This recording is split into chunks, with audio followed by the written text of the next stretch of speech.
Welcome to Agile Coaches Corner by Agile Thought, the podcast for practitioners and leaders seeking advice to refine the way they work and pave the path to better outcomes. Now, here's your host, coach, and Agile expert, Dan Neumann. Welcome to this episode of the Agile Coaches Corner. I'm your host, Dan Neumann, and I'm excited today to be joined by Joe Carella. He's a senior instructor and faculty of the Eckerd College Leadership Development Institute in St. Pete, Florida. And he's also a practicing psychologist and a consulting psychologist for the Orlando Magic and Tampa Bay Buccaneers. So thanks for joining, Joe. Thank you very much, Dan. It's my pleasure to join you. All right. And brief disclaimer, the opinions folks are going to hear are yours and mine and not necessarily those of Agile Thought or other companies, other people. So it's just Joe's and Dan's opinions today. Exactly right. Okay, fantastic. I'm excited because we first crossed paths as part of the work you do with Eckerd College and some of the leadership development that you folks do. Could you maybe introduce folks to what that is? Certainly. So the Eckerd College has a leadership development institute, which is designed to help train executives on how to function more effectively within the organizations that they live and work. And LDI at Eckerd College is a proud partner with the Center for Creative Leadership. Many folks will know that name as they are a premier provider of leadership development around the globe. And Eckerd is the longest standing network associate, meaning that we provide their 5-day open enrollment leadership development program, which is their flagship program, as well as two other programs. One is Lead for Success, and the other is Maximizing Leadership Potential.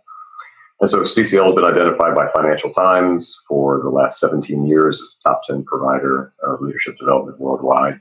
And we at Eckerd do the same kind of thing, actually. In fact, a third of our clients, both in open enrollment, custom, and with executive coaching, 1/3 come from the corporate world, 1/3 come from the government, and 1/3 come from the not-for-profit world. And so we're very proud of those affiliations and the work that we do.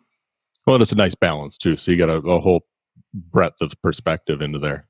Absolutely. Keeps us on our toes, needing to be current with the real themes that are affecting people in a variety of different organizations. Yeah, and the tools, I know that I've gotten through that, specifically something called SBI, Situation, Behavior, and Impact, is something that Christy Urbeck, one of my colleagues, and I have mentioned on this podcast in a previous episode, and it's something we're practicing with each other as a way to give feedback to people. Correct. Yep. All the best organizations are feedback rich, and people are sometimes struggle to provide feedback to others because they're afraid potentially of hurting feelings or damaging the relationship. And the SBI model is sensational in that it provides objective data. It is not advice-based. It's just sharing what the experience you're having with other people is about and reduces defensiveness. So allows communication to be enhanced. Mm-hmm.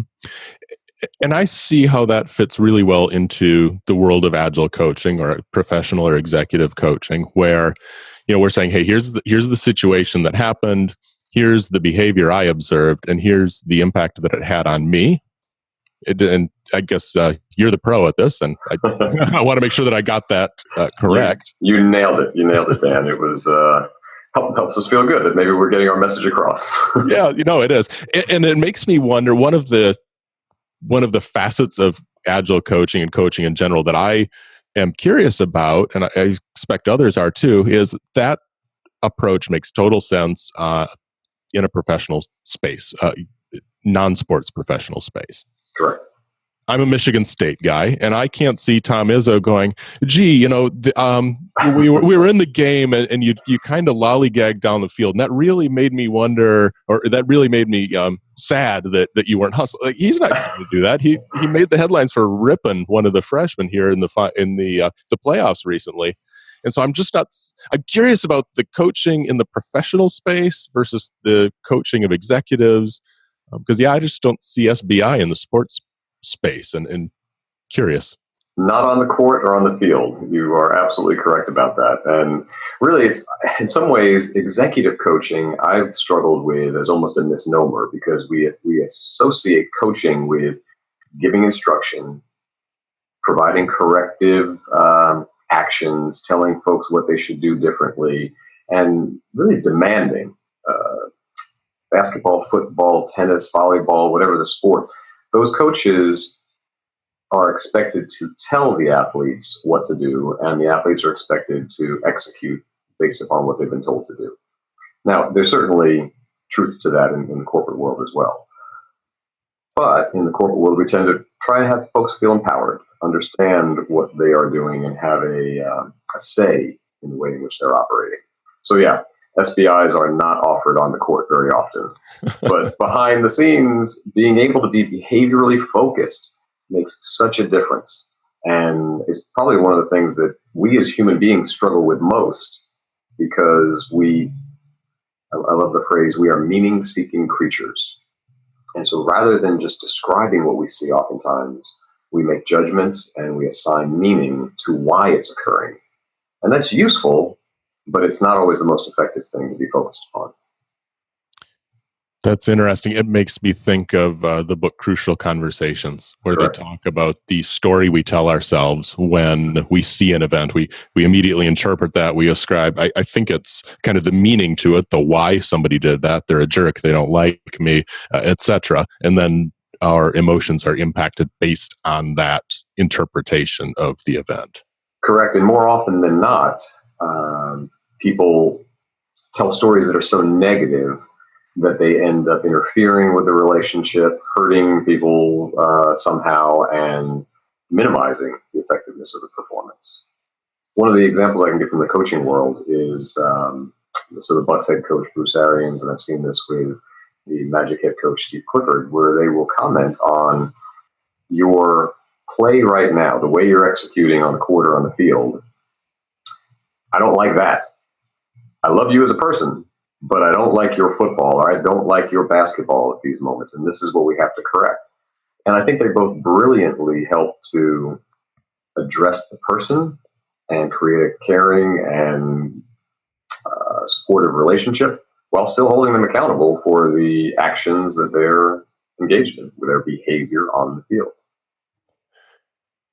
That's very timely. I just recorded an episode with Sam Falco, one of my colleagues here, and we were talking about the Scrum values. And one of the values in the Scrum framework is respect for individuals and their ability to, their competence and their ability to work independently. And so it's interesting to hear, obviously respect is very important. And the other piece you mentioned then is holding people accountable, which for me, that's a concept that I really struggle with because conceptually, I get it. In practicality, what does it mean to hold somebody accountable? And maybe you could expand on that from your perspective. So I'll actually take it back to the Coach Izzo and the Henry example, because that got so much negative publicity about somebody who's yelling at a person, and it seems in this day and age so insensitive to yell at someone. And would that be the approach I would take in the hallways of a corporation? Probably not. But in the context of the environment, in the context of the sport, what is also authentic, I would suggest, though I don't know Tom Izzo at all, and I'm not speaking from any point of expertise, I'm just basing my opinions on popular media, that's consistent with who he is and how he's behaved with his players throughout the season. And so to go and let him know that I'm not appreciating this, there's more to you than what you're demonstrating here, I expect more, you should expect more of yourself. Ironically, that is a form of caring, and it's a form of support. And obviously he responded very well thereafter, so he didn't take it the way that the audience did, looking at only a snippet in time. It's interesting to look at that and try to think. I don't know him either, other than a fan. I've got my Michigan State ball cap here. I'm follically challenged, so when I go out in the sun, I try and keep the sun damage to a minimum. And so Michigan State hats are usually my hat of choice there. But yeah, he has a reputation for caring about folks. I know there have been some tough things that teams go through, and he clearly cares about the players, about the outcome. He wants to see them do the best. They have good relationships after the players leave, at least from what the media is capturing. And so something must be working there. I would say it absolutely is. In fact, there were some players that I've worked with through teams that are Michigan State. I played for Tom Izzo at Michigan State, and they love him. They just talk about exactly that. That yeah, he's hard on you. He yells, but they interpret his intentions as positive. And when we can interpret someone's intentions as positive, and they truly are, if they truly are, which I suggest that they are, then we're much more likely to accept it. And to return back to the concept of accountability, I think what Tom Izzo did and what good leaders do is they set the expectations for performance. They make it very clear to what those are. They understand that, or they get others to the performers to confirm understanding of the same. They provide instruction or support or information, guidance, whatever it might be, skill acquisition that they can provide. And then they expect people to perform. And when they do, they'll positively reinforce what they're seeing. And when they don't, they'll bring it to the person's attention and often provide corrective actions. So I think of accountability in those ways. Lay out the expectations, let people know and catch them when they're doing the right thing. When they're not doing the right thing, it's having a negative impact on you or on the team, the performance, the task. Let them know that as well. But the balance really is both positive and negative reinforcement. Yeah, I like that framework. So it makes me think in the software world then, Scrum is most often used with software teams. Agility obviously is beyond the software teams and can get into the business side as well, should get into the business side. So setting those expectations, making them clear, confirm that person understands them. Then you said help them with any skill acquisition. So there's a framework called ADAPT. Do you have the ability, do you have the awareness? Mm-hmm. And do you have the desire? Do you have the ability? And then once that's in there, can you promote and transfer those behaviors across the organization? And then reinforcing positively and negatively. What insights do you have around that reinforcement? So on software teams, and it doesn't matter which client, which teams, often there is a person who maybe has, right or wrongly, earned a reputation for failing to deliver on deadlines within a time frame, or getting really good at kind of letting the work linger long enough that somebody else helps them or picks up the slack or delivers. And in the sports world, there's the bench you can threaten people with, which puts at risk any kind of financial targets they might have for performance. There's a pretty short leash on athletes from what I can tell, unless you're a superstar. I think of some of the bad boys from Detroit. They got away just short of murder, but they were so good that they were tolerated. So ignoring that for a second, we've got different financial and reputational ways of accountability. And that connection's not quite as obvious in the corporate world between, hey, you're slacking, and a true consequence for that behavior. Right. So, and when you're in a position where you don't have the ability to, like you said, well, I'm going to take the thing you probably want most away from you, and that being playing time. If you don't have that, then you have to try and understand what are the true motivators for this person. And I would say if there's something I find to be consistent with less effective leaders is they will too often look at the underperformer, accuse them of not doing what they're supposed to be doing, and the problem lies only with the underperformer, and not taking enough responsibility themselves. And I would suggest holding themselves accountable enough that it is my job to create an environment where I can get the most out of each of the people on this team and get them such that they are motivated to perform to their best. And so when there's an underperformer, like you say, someone who's comfortable in delaying delivering the work, people have very different styles and personality preferences with how they respond to a deadline. Oftentimes, when looking at a dimension of pressure prompted versus early starting, I can, in a group or classroom that I'm teaching a program to, and ask the question, all right, you've been assigned a task. It's due in 30 days. At what day in this process, give me a number, that you really start in earnest on getting it done? And you will find the full range from day 1 to day 15 to day 28, right?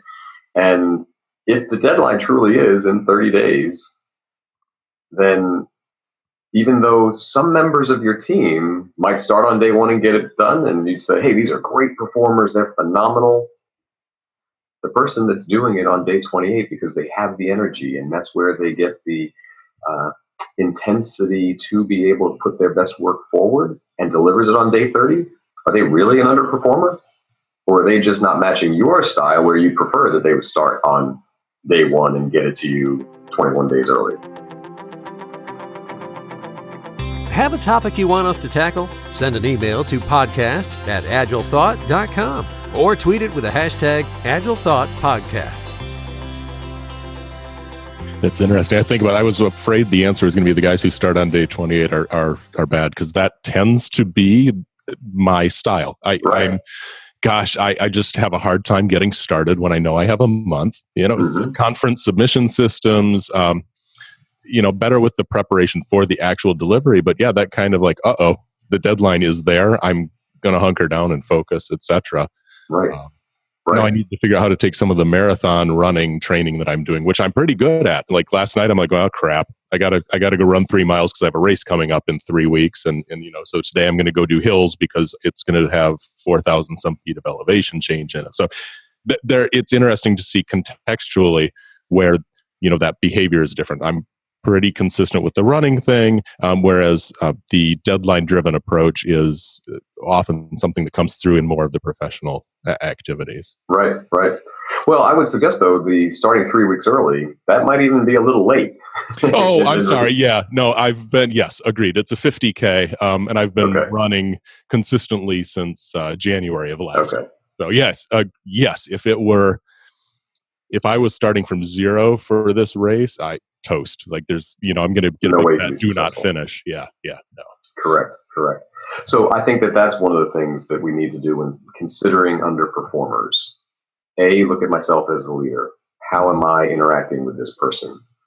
Am I only identifying their weaknesses and the things that I'm not pleased with, and thus creating an environment that demotivates the person? Now, again, you'll almost hear a contradiction here, because I think that we are all completely responsible for our own behavior, our own actions, and yet the leader is responsible for the environment that is created. And so I would say leaders who find ways to understand their people and simply engage the person. Hey, I understand that you are working on this project.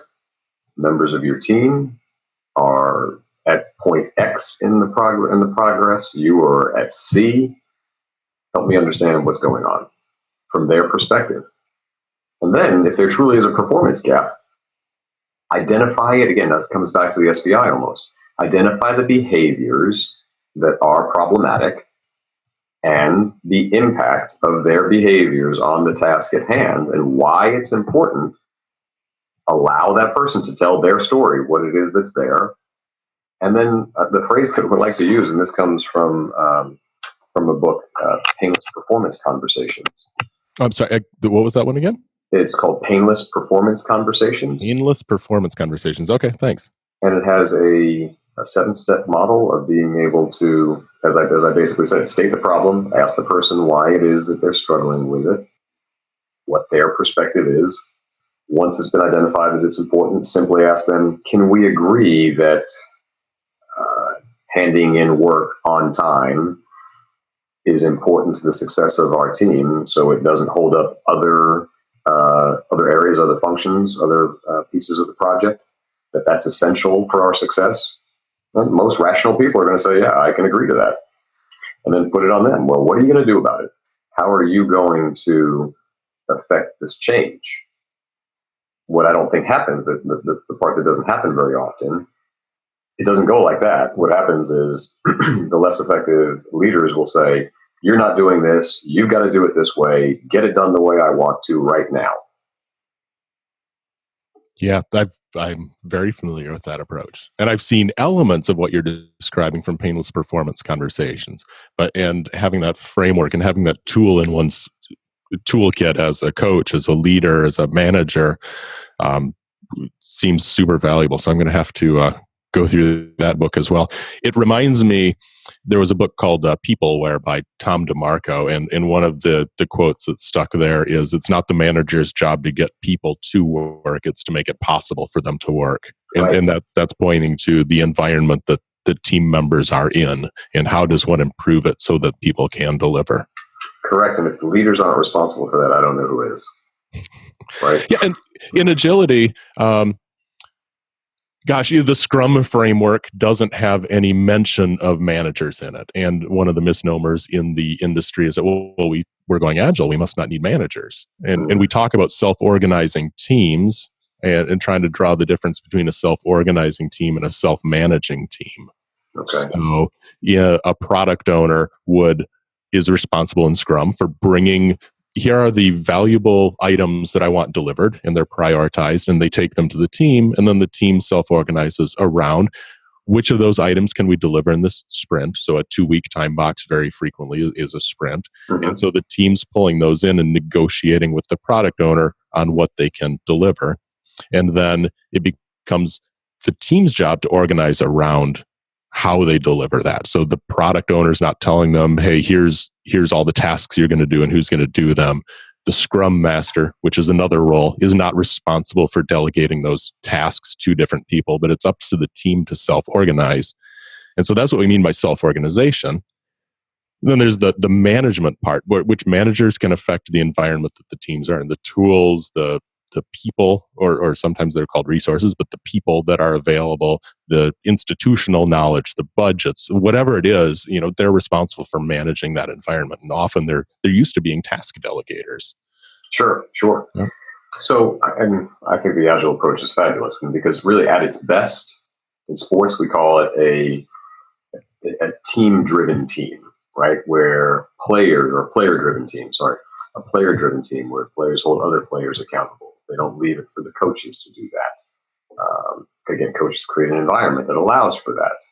And the best coaches, like the Tom Izzos of the world, recognize, well, how mature, if you will, is my team right now? Do I have more freshmen and sophomores on it? Do I have more juniors and seniors? Freshmen and sophomores sometimes have a hard time, if you will, driving a player-driven team where they need more guidance. And I think that's part of the problem if you think about the Agile approach, which is if it's not a team that has members of it who are really ready to be, I'm sorry, I forgot the phrase you used. Self-organizing. Self-organizing. Yep. Thank you. If they are not experienced enough to really create a self-organizing environment, right, then you have some challenges.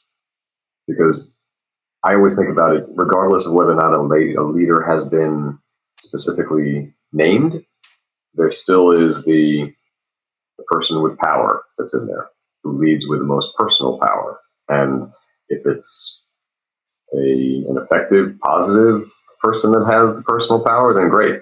But if it's a person who is maybe not motivated in the same way and pointing in the best direction as laid out for the project, then it can be incredibly destructive. And with that with the potential to have a team with a destructive leader of sorts, unofficially perhaps, unofficially, right. Is that still where the approach in this painless performance conversation would be appropriate, or is there a different approach when the leadership seems to be not valuable, not helpful, or potentially destructive?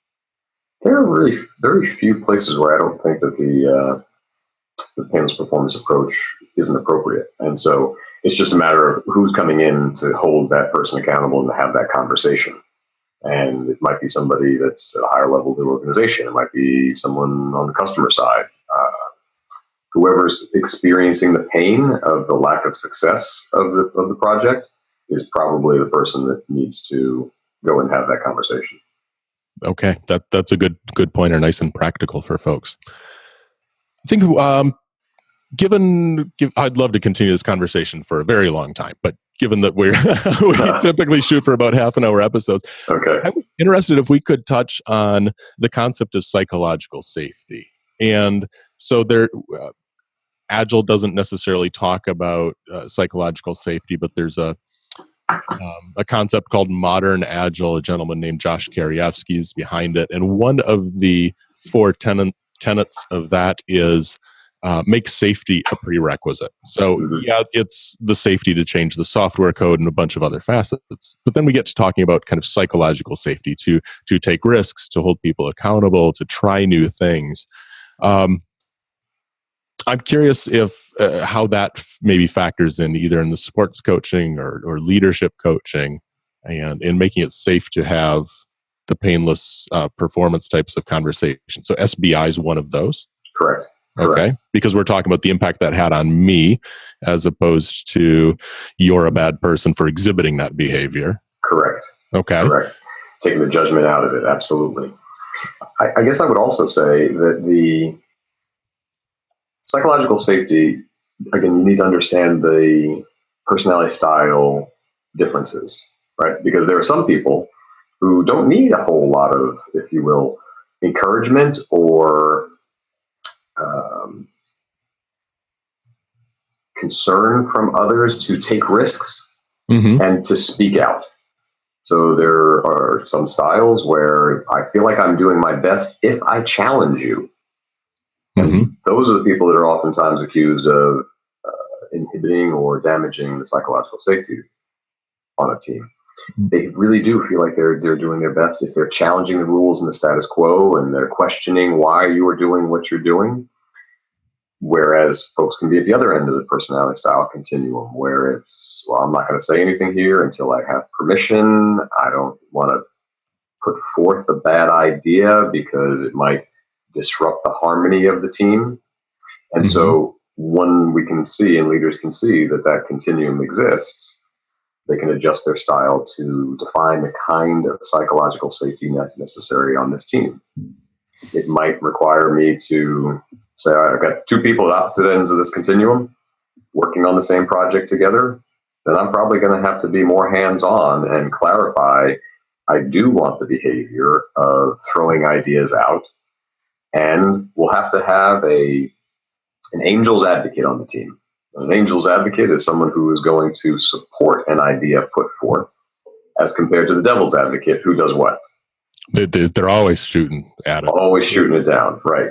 So the norms that get created on the team are what I suggest allow us to complete. And again, the best leaders are able to get the sense of the members of the team, which are the ones that need probably a 6-to-1 positive to negative ratio of reinforcement, and who are the ones that only need a 2-to-1 or 1-to-1 ratio of positive to negative reinforcement, and who can help the communication where you're clarifying the intentions, such that the person who is very comfortable with challenging the status quo, when they make a comment that's harsh, helping the rest of the team to see, while I understand you experience that as harsh, were those your intentions? Were you intending to be critical of the person? And oftentimes I say, no, I just feel like we got to get this idea on the table.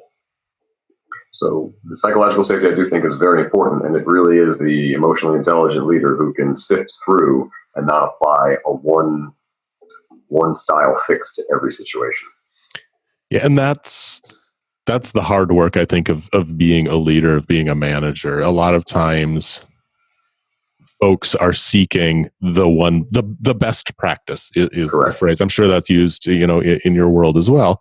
And in these complex situations, what we really need is a whole bunch of good practices, and then applying those contextually to, okay, we've got the person who's typically playing a devil's advocate and maybe hurts feelings, or we've got somebody who is used to holding back and waiting for I think the right context or the right permission. I'm a preacher's kid, right? I mean, we have an interesting reputation for being rule breakers, but at the same time, power distance and authority, like that's kind of something that gets ingrained in you as a young child, and then for different cultures too. A lot of outsourcing is done to Brazil, Russia, India, China, and those all have different tendencies, culturally. Obviously, each person's unique, but on a spectrum, they're in different places with regards to speaking out or not. Correct.